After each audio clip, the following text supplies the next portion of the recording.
শীতকালে বলতে পারেন এটা আমার হাতে স্পেশাল চাটনি।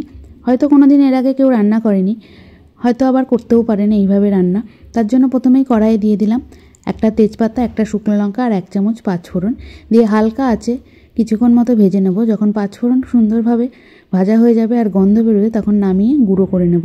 আর এখানে নিয়েছি কাঁচা টমেটো। কাঁচা টমেটোগুলো এইভাবে লম্বা লম্বা করে কেটে নিচ্ছি। মাথার দিকে যে কালো অংশটা আছে সেটাও কেটে ফেলে দিচ্ছি।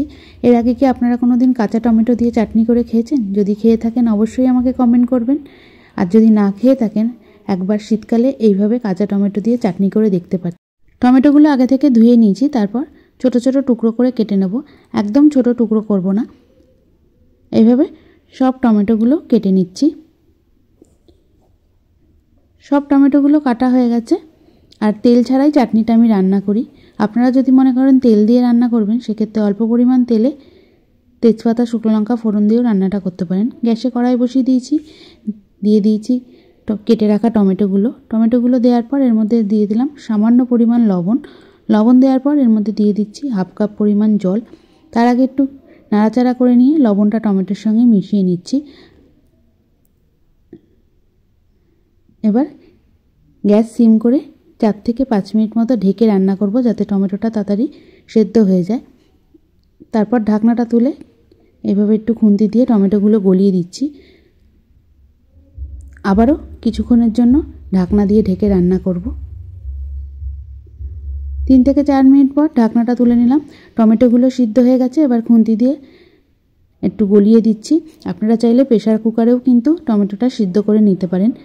এবার এর মধ্যে দিয়ে দিলাম বেশ খানিকটা কাজু বাদাম আর কিশমিশ দিয়ে খুব ভালোভাবে নাড়াচাড়া করে নিচ্ছি।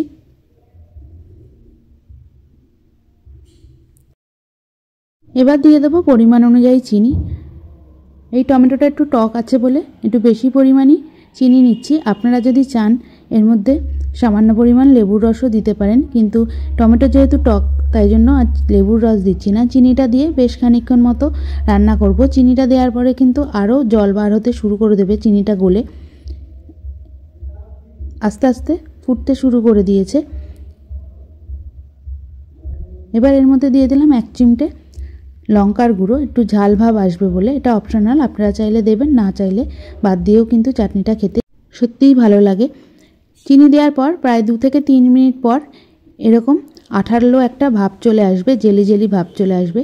আর যেই পাঁচফোড়নটা গুঁড়ো করে রেখেছি সেই পাঁচফোড়নটা ওপর থেকে দিয়ে দিলাম। তাহলে তৈরি হয়ে গেল শীতকালের কাঁচা টমেটোর চাটনি। আশা করছি রেসিপিটা আপনাদের ভালো লাগবে। দেখা হবে অন্য কোনো নতুন রেসিপি নিয়ে। ততক্ষণ ভালো থাকুন, সুস্থ থাকুন।